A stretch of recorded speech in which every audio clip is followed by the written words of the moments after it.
$1.2 million বেতনের চাকরি, মানে বছরে প্রায় 15 কোটি টাকা আর মাসে প্রায় 1,25,00,000 টাকা বেতন পাবেন কেবল এই লাইট হাউজের পাহারাদারের চাকরি করে।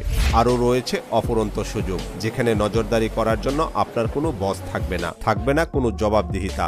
সারাদিন ইচ্ছে মতো আরাম করতে পারবেন, যখন মন চাইবে তখন ঘুম থেকে জাগবেন, চারপাশের পরিবেশ উপভোগ করবেন, মন চাইলে মাছ শিকার করবেন, এক কথায় যা ইচ্ছে তাই করতে পারবেন। আপনার কাজ শুধুমাত্র এটা নিশ্চিত করা যে এই লাইট হাউজের চূড়ায় থাকা বাতিটা সঠিকভাবে আলো দিচ্ছে কিনা, কখনো বাতিটা অফ হয়ে গেলে অন করে দিবেন। ব্যাস, কেবলমাত্র এই কাজটুকুই। আপনাকে আর কোনো কিছুই করতে হবে না, সারাদিন নিজের মতো করে সময় কাটাবেন। অবিশ্বাস্যভাবে বছরে 15 কোটি টাকা বেতন পাবেন শুধুমাত্র এই চাকরিটির জন্য। আপনার কি ইচ্ছে আছে এই সহজ চাকরি করার? হয়তো টাকার অঙ্ক হিসেব করে এক বাক্যেই আপনি হাঁ বলে দিবেন, কিন্তু নিশ্চিত করেই বলা যায় যে সম্পূর্ণ ঘটনা জানার পরে কেবল আপনি নয়, পৃথিবীর সবচেয়ে সাহসী লোকটিও এই চাকরিটি করার ব্যাপারে 10 বার ভাববে। কারণ এত সুযোগ সুবিধা থাকার পরেও এটা পৃথিবীর মধ্যে ভয়ঙ্করতম একটা কাজ।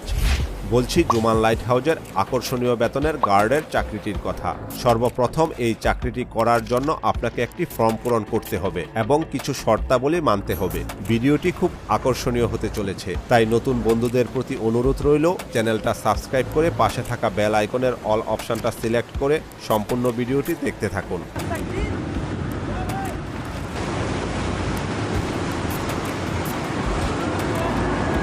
ভিডিওতে দেখানো ছবিটি একটি উদ্ধার অভিযানের সময় তোলা, যেখানে স্পষ্টভাবে দেখা যায় যে লাইট হাউজে থাকা লোকটিকে ভয়ঙ্কর ঢেউ 3 পাশ থেকে ঘিরে রয়েছে।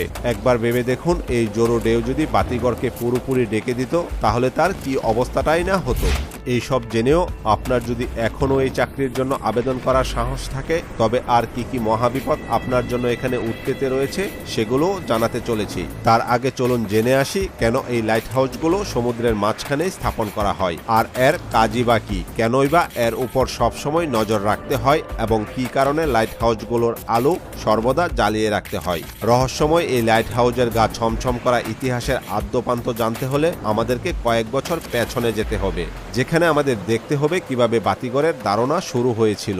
বলছি প্রাচীন যুগের কথা, যখন যাতায়াতের জন্য না ছিল কোনো গাড়ি, না ছিল আকাশপথের ভ্রমণ ব্যবস্থা, তাই দীর্ঘতম দূরত্ব ভ্রমণের জন্য